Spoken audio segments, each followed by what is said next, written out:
Hello, my name is Michael Swinford. I'd like to welcome you to this edition of the Veterans Voice, where we discuss veterans issues and hopefully come up with answers.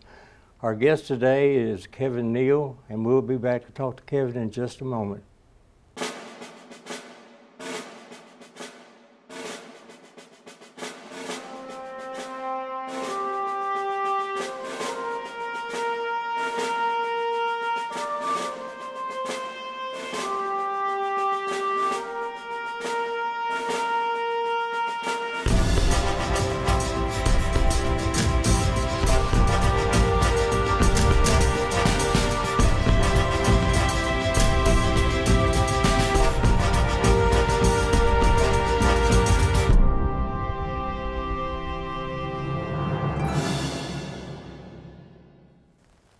Welcome, Kevin. Good to see you. Good to see you too, Mike. Thanks for having me. So, you're a United States Marine. Yes, retired 20 years. Is there any other kind of military in your family, or? Come from a long military family. Mother was in the Navy, and my father was in the Marine Corps. I've got several aunts and uncles that were in the service as well. Currently serving, I've got a brother-in-law that's in the Marine Corps getting ready to retire. My sister retired out of the Marine Corps. I have a sister and brother that retired out of the Air Force. Wow. So I've got nieces and nephews that are actively serving, so a lot of military family. Sounds like it. Mm-hmm. What did you do when you were in high school? Did you pursue any type of activity or anything that would prepare you for the Marine Corps? I played sports. I played basketball and soccer. I was very competitive growing up in Calvert City is where I grew up, so played a lot of sports. Was being in the Marine Corps a natural progression of your lifestyle prior to joining the Marines? I think so. I realized when I was a senior in high school, the recruiting that the Marine Corps does, the advertisements, it looked challenging, and I was always up for a challenge, and it just played right into my competitiveness. Where did you go to boot camp? I enlisted in 1990, went to boot camp Parris Island. I've heard of it. Yeah. Sounds tough. See, I opted for the Navy. I thought I'd be in a different world, but actually I ended up working with the Marines, so it didn't make any difference. It didn't make any difference, yeah. The only difference was they had M14s and we had M16s, but they had the better rifle. Yeah. So when you started your Marine Corps career, where were you and what were you doing? I started out in the infantry, 1990. I got to my unit after basic training, 91. Desert Storm had just ended. About a year and a half, 2 years into my career, I noticed the Marine Scout Sniper program. Took an indoctrination to get into the program. It was physically and mentally demanding to get in. I was one of 2 selected out of 25 Marines through that process, and that started my sniping career. I ended up 18 years in the sniping community by the time I retired. Well, it's very interesting because there's such a media rush now about American Sniper. Were you in similar situations as he was? Yeah, talking about Chris Kyle, he was in Iraq. We were in the same area. We were never in the same unit or co-located together, but we were operating in the same areas in Iraq, yes. Do you buy the fact that the gentleman that did the shooting was suffering from PTSD? I think, you know, we all deal with combat differently. I never met Chris, so I really couldn't answer that question, but I know when I came back, coming from a combat environment, your hypervigilance is so high that you know, you have to come back and you have to adjust, and people just deal with it differently. Yeah, I know it's been 50 years since I was in a combat zone, but yet I'm still, like you say, hypervigilant and watch who's around me and where they are, and right. The back to the door type thing where you can scan the crowd. I suppose that's something that's drilled into you and you never really lose. It is, it not only just as a military person, but law enforcement, it's just something mentally that we do. My wife knows that when we go out in public and sit down to eat, she saves that seat for me to where I can face the door coming into the restaurant. and it's just something that you do in those career fields. What do you think about PTSD? It's kind of like it's always been here since probably the Revolutionary War, but they had not officially diagnosed it as being that. It was simply called shell shock or stage fright or whatever you want to call it, but it would immobilize you to a certain degree. Do you see some of that in the Marine Corps today, that after the battles in Iraq and Iran? Yes, I mean, it's real. I had 2 Marines actually that had committed suicide. Now, to say that they had PTSD, I'm not a professional to diagnose that, but you know, there are signs that you can see. You know somebody very well, and they start to show or demonstrate signs that are not usual in their character. But we had 2 Marines that, when we came back after deployments, that they took their own life. So it was sad, and it is real. And I know the military is doing really good as far as getting involved in trying to help veterans who do have PTSD. So it's no longer a black mark on their record if they go seek help? That's right. Well, that's good, because for a while when it first started, it was something wrong with you that had nothing to do with the wars. But I mean, we have a lot of Vietnam veterans, even World War II veterans that are coming to the VA now with same symptoms as you did and we did. But like you say, we had to adjust to it. And there's some myths about Vietnam too that are perpetuated, and it's become the mantra.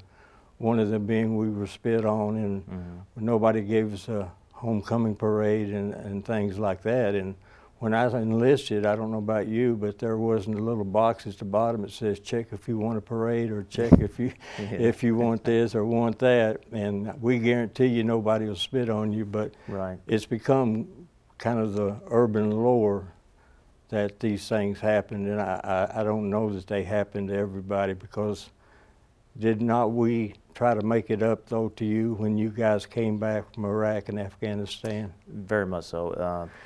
Each deployment, I deployed 3 times. Every time we flew out, there was a group of veterans there that, actually there was one veteran I met every time I flew out and flew back. He was there every day. But our return flights back, even in off base, even in the civilian airports, there were veterans there, a lot of Vietnam veterans there that were there to support us. So there was a huge outpour of support. I'm a member of Vietnam Veterans of America here in Paducah, and the motto of our organization is never again will one generation of veterans abandon the other. So we tried to make sure that when you guys came back that we would welcome you back and just to give you what you deserve, not necessarily what you agreed to, but what you deserve as being fighting men and women from Iraq and Afghanistan. Right. The Middle East obviously is in turmoil today. Do you think maybe we got out of Iraq too quickly? You know, in 2004 was my first deployment. It was, you know, combat operations, door to door. I mean, it was legitimate operations that I could see were needed. In 2006, about halfway through the deployment, I felt that, you know, we had served our purpose as fighting men. 2009, we were the last infantry battalion in the Marine Corps to leave Iraq. To me, I just felt that they had waited until we left. There were certain people that you talked to that knew that this was going to happen, that they were just going to wait for the military to leave, and then they were going to start taking over again. Again, there's that correlation with Vietnam. As soon as we left, the Viet Cong and the NVA just swept right through it without really meeting any resistance. How did you feel the day that you learned that Fallujah had fallen to the ISIS? Well, I'll go back to 2004, the initial push. In April of 2004, we surrounded Fallujah, the Marines did, and we were prepared to go in and do what we were trained to do. It was probably about a 11-hour combat operation, and they called a ceasefire, and they pulled us off the objective. Now later in November of that year, they went back into Fallujah, so it was very frustrating to be pulled off the objective, just to see them turn around and go right back in November. And the same thing in Najaf later that fall. Al Sauter, we had him surrounded in the Al-Amin Shrine, and they called a ceasefire, lost a lot of men during that battle, and they pulled us off the objective. The men we were fighting got the freedom to walk right out of that shrine. So here we are again. We've pulled out as a military unit, and ISIS has come in and taken over, and it's very frustrating. You hear a lot about the word vacuum. Mm-hmm. When you pull people out from whoever is, you know, the army opposing you, if you pull back, they're going to pull forward. And that's been proven 1,000 years ago in Afghanistan and in the Middle East particularly. But it must, again, there's a correlation because Hamburger Hill in Vietnam, Khe Sanh in Vietnam,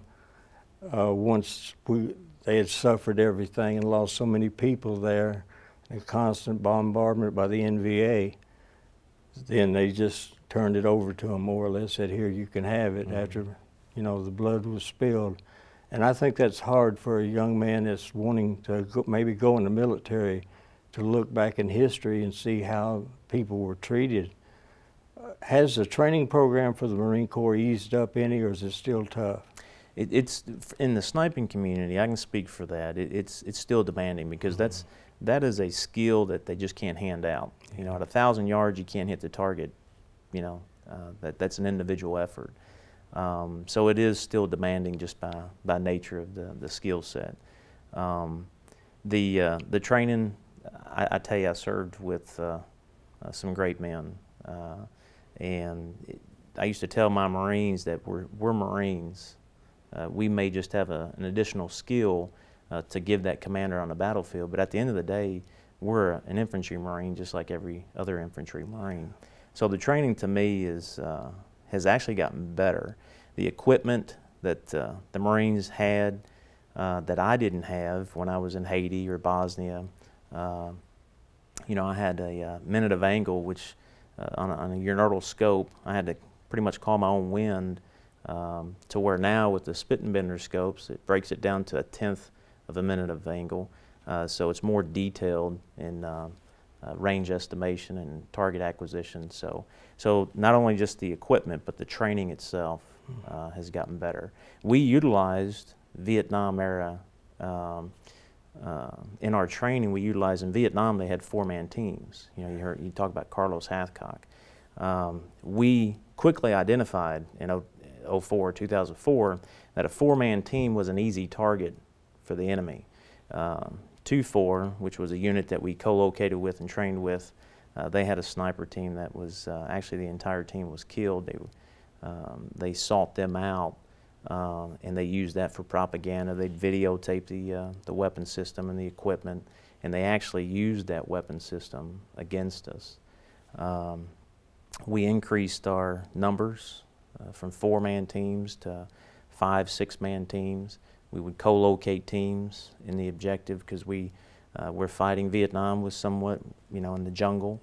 Here we're in the urban footprint, so we had to have overwatch on our teams because it was hard to operate in an urban environment and get in and get out type thing. So we changed our way of doing things in the sniping community. Well, I equate Iraq with Vietnam in the Battle of Hue, because the Marines had been trained to do the jungle fighting, if you will, and all of a sudden here's this rather large city where the Viet Cong and the NVA have dug in, and they held the high ground. They had the snipers, and it was very difficult for the Marines in Hue to take back the city. However, they did, but it was a long and bloody fight, and the cost was great. And I think it was similar to that. You had to kind of readjust your way of thinking. Going door to door is a lot different than sitting back on top of a hill somewhere. Right. But it seems they don't ever learn lessons from one war to the next, because the mistakes you make in one war, the very next war that comes along, you make some of the same mistakes. And I don't know whether that's from leadership or exactly what that is, maybe political, I don't know. Well, I can tell you that when we were in California training, doing some final minute training before we actually went in theater, I communicated with the sniper platoon leadership that we were getting ready to go change command with, so to speak. So we had that dialogue before we even stepped foot in theater, which was great because we could put that into our training. And they call it techniques, tactics, and procedures. And that's what the enemy was doing. They changed so much on how they were fighting us. So when we got in theater, we already knew the techniques, tactics, and procedures. We called it TTPs. And then when you put those Marines out in the urban environment and they see the actual TTPs that the enemy's are using, they act on it. And I had leaders basically telling us totally the opposite of what we should be doing in regards to those TTPs. So to me, in that particular incident, that was leadership. They didn't understand the TTPs, how the enemy was fighting us, and the rules of engagements, how we thus fight them. And Marines, they trained. They were some very good professionals. I mean, you look at Chris Kyle and his career, they understood the TTPs, and they reacted towards that. Have you seen the movie American Sniper? I have. Have you? I haven't got up the nerve to go yet because I know I'd bawl like a baby. But how would you rate the people in ISIS in Iraq and Iran as far as a fighting force on a scale of 1 to 10? What would you classify them as a mobile fighting entity? Well, I tell you a situation that happened with us. That initial push into Fallujah, we did a change of command with 3-5, and the sniper position that they had on the building that we took over. We always do a data dump. That's where I sit down with the leadership and say, okay, what are you seeing? And we share that information so that we can pick up where they left off. The position that they had on top of the roof, about 6 inches below the gun line, was a single round impact. Now the horizon of the city, Fallujah, you could see it's probably about 800 to 1,000 yards from our position. And I asked the snipers, I said, was that a place shot? Just jokingly, I was like, was that a place shot or just a random shot? And they proceeded to tell me that it was a place shot, that there was a sniper, a foreign fighter in the city that was shooting at their positions. So for me, knowing the skills that we had and the training that we had, this individual was good. He knew what he was doing. So in that perspective, some of the foreign fighters, some of the fighters that we were fighting, they knew what they were doing. Is it conceivable that we train some of these fighters in our long mission in the Middle East? I would say so. We actually, not we, my unit, but the U.S. had got a actual sniper training book in Arabic, and it basically translated the same techniques and tactics that we would use. I mean, it's universal language when it comes to marksmanship. But yeah. So yeah. Did you have the same problem we had in Vietnam, is not being able to identify the enemy? Yes. I mean, we didn't know little Vietnamese girl or boy or young man or whatever walking by you. You had not a clue if he was a good guy or a bad guy till you met him in battle, or it was too late. Or it's too late, yeah. And as I see war films coming out of the Middle East, I have a hard time distinguishing between the good guys and the bad guys. And did you have situations where you would have a magazine in your rifle, but you couldn't put anything in the chamber until you got orders to do so? We didn't have that specific situation in regards to not identifying the enemy very easy. There were, in Fallujah in '06, they were actually training young teenagers, young males. One of the things that we did was we threw candy. Not, you know, it was not common that you threw candy out to kids, and kids would throw stuff back at the vehicles. But what they were training these kids to do was, at first it starts out with a rock or something else, but eventually it ends up to be like a grenade or something that would harm the service member. 3-2, my old unit on active duty, they were coming in on Fran, and that actually happened to them on the bridge. coming across the Euphrates. Kids were throwing stuff at them, and one of the kids threw a grenade into the Humvee and killed one of the Marines that was in the vehicle. And again, we had tools and we had stuff to defeat that. We had non-lethal munitions that we could have deployed, but for whatever reason we were told we couldn't deploy, just to kind of teach them to stay back away from the vehicles and stuff. So, well, in Vietnam it was kind of the similar situation. A lot of times you had your magazine in, but you couldn't put a shell in the chamber until somebody above you gave you permission to. And their initial question always was, is it a friend or foe? Well, how do you know? You have no idea whether it is or not. Sometimes you'd fire a warning shot to see his or her reaction, because that would give you a clue as to what was going to happen next.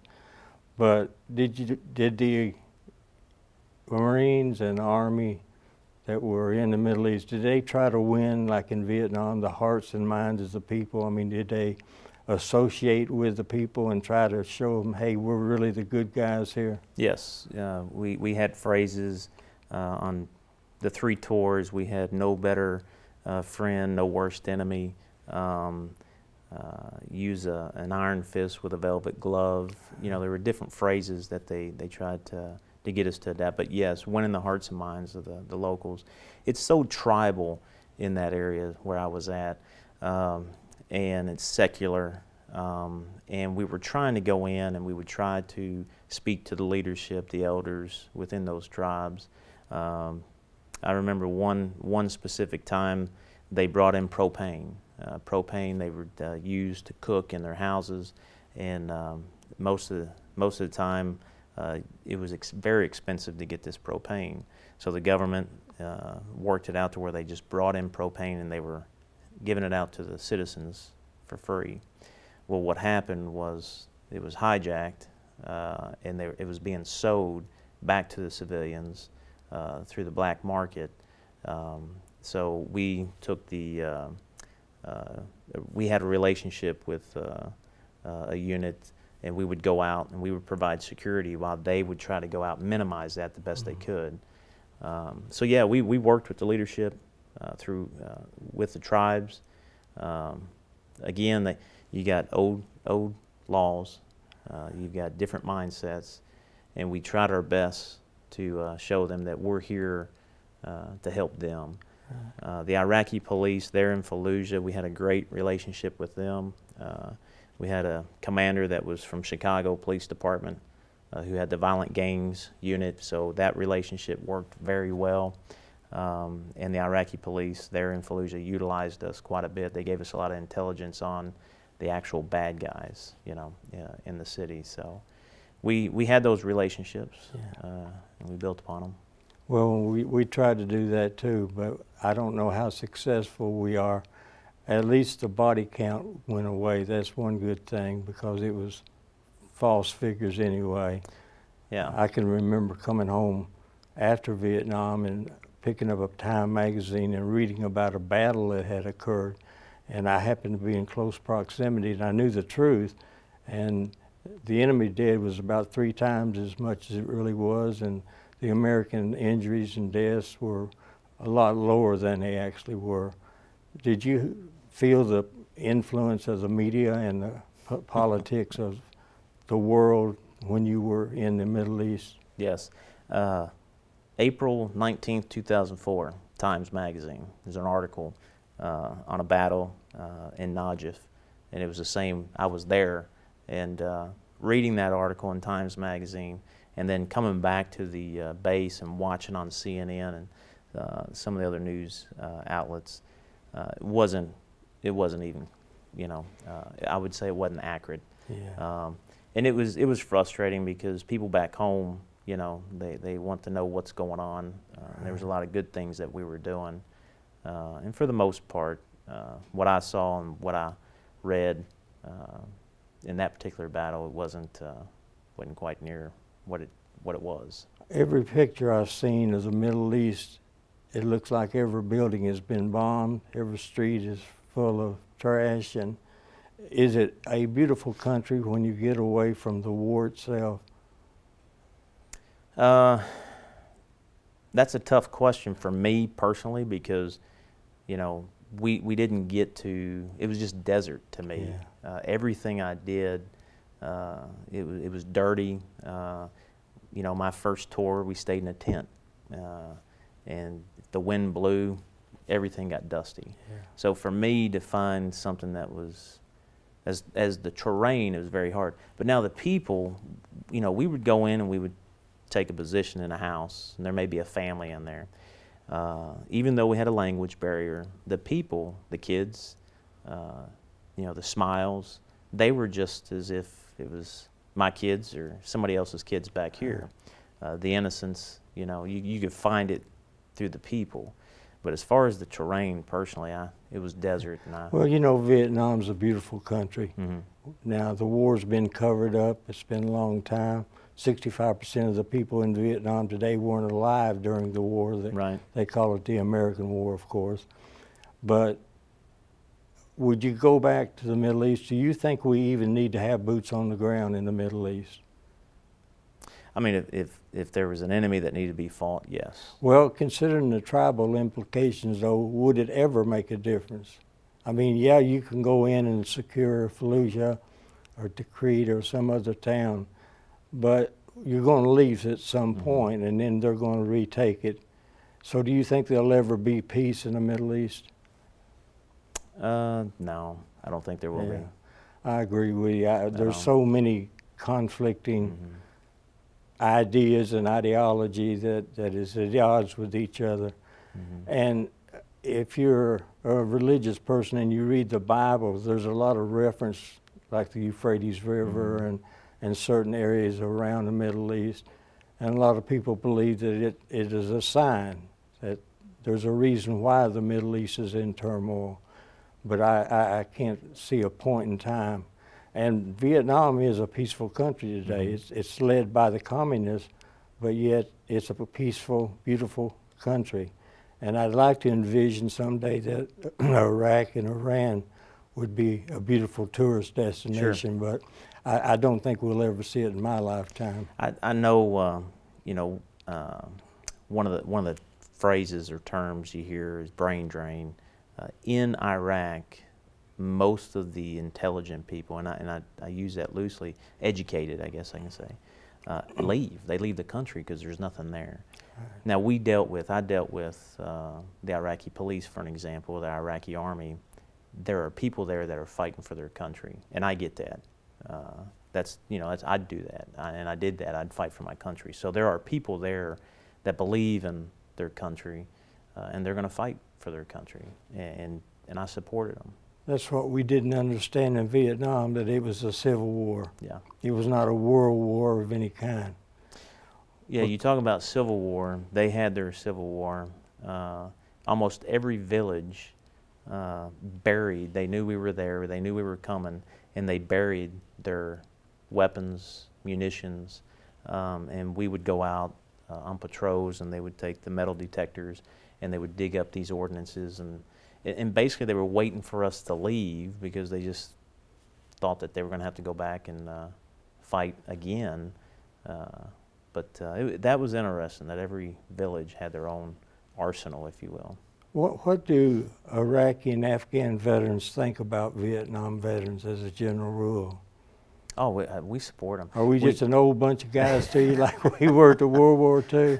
No, it definitely, the reception that we got, it's a shame that our country, we have our own scars, and that's one of them. It's a shame that we did not welcome the veterans home from Vietnam like they did us. Obviously, I wasn't born. I was born in '71, so I missed that. But what we did as a country was just shameful. Well, actually, though, there's been a lot of people made up for that. Yes. One example, being a great example, is we were invited to go to Fort Campbell, an Army base, and they had about 6 different ceremonies during the day for Vietnam veterans only. And as they opened back the big doors in the hangar bay or wherever this place was, that the wheelchair guys, they rolled in, and then the veterans rolled in, and you've got this whole place just full of screaming, yelling people. And then they fed us, and it was the welcome home that a lot of guys didn't get. But a lot of that depended on the mood of the population and how they've been directed. There's a lot of people that are sort of brainwashed by the media to believe one thing, and it may not be true always. I watched that video, by the way. You? They videoed it, and I did watch that, and you could see the Vietnam vets, their chest popped out, and they were proud. Yeah, and we was all bawling too. Yeah. Because it was that moment Yeah. that we felt like maybe we should have deserved. At least Sure. just recognize that That's we right. tried to do what we could do. And you know, I'm glad you guys didn't really have to go through that, because Yeah. that would just add insult to injury, so to speak. But we've learned a lot. I We've think we learned a have few learned a lot. things from Vietnam. I made a speech not too long ago about, had it not been for us, your job would have been a lot different, maybe worse, I don't know. But the very fact that you can take a meta flight and go to a hospital via helicopter, come out of Vietnam, because that's how we transported the wounded.